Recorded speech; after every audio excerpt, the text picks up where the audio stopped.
মুর্শিদাবাদ জেলায় বহরমপুরে সারা ভারত কৃষক সভার ডাকে আইন অমান্য আন্দোলনে অশান্তি।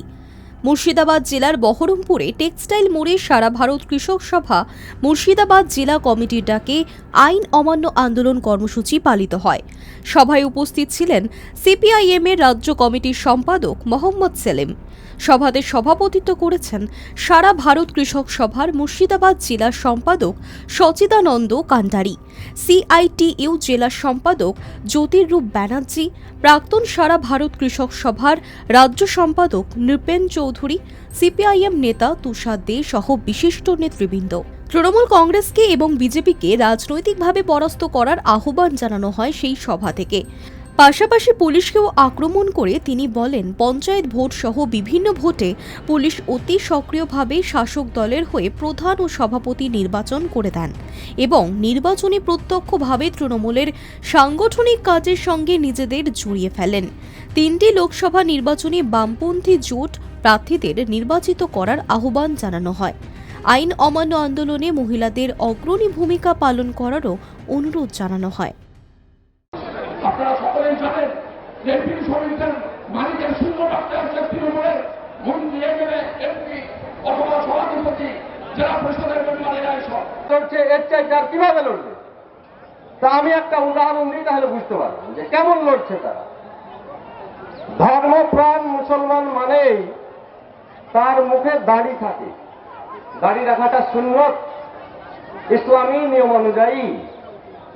এখন ধরেন কোন ধর্মপ্রাণ মুসলমানের ওই দাড়ি ধরে আমি যদি একবার টান মারি এরকম করে আমি তাহলে আমাকে ছেড়ে দেবে? দেশে কেন্দ্রীয় ট্রেড ইউনিয়ন গুলো, কৃষক সভা, সংযুক্ত কিষাণ মোর্চা, ক্ষেত মজুর সংগঠন, শুধু লাল ঝান্ডা না, লাল ঝান্ডার সঙ্গে সঙ্গে অন্য অনেকে মিলিত হয়েছে।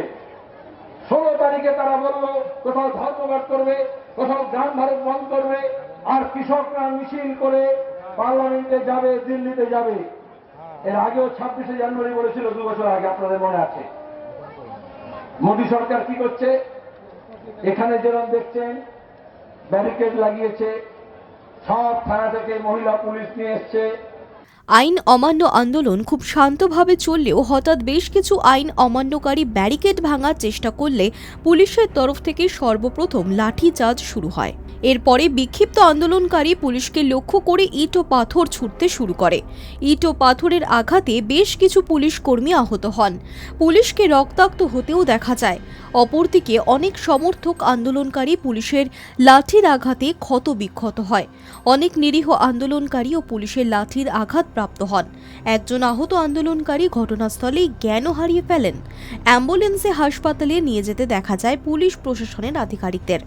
সারা ভারত কৃষক সভার তরফ থেকে বারংবার মাইকে আন্দোলনকারীদের সংযত থাকার ঘোষণাও করা হয়। তবুও কিছু বিক্ষিপ্ত আন্দোলনকারী নেতৃত্বের কথা অমান্য করে ব্যারিকেড ভাঙতে চায়।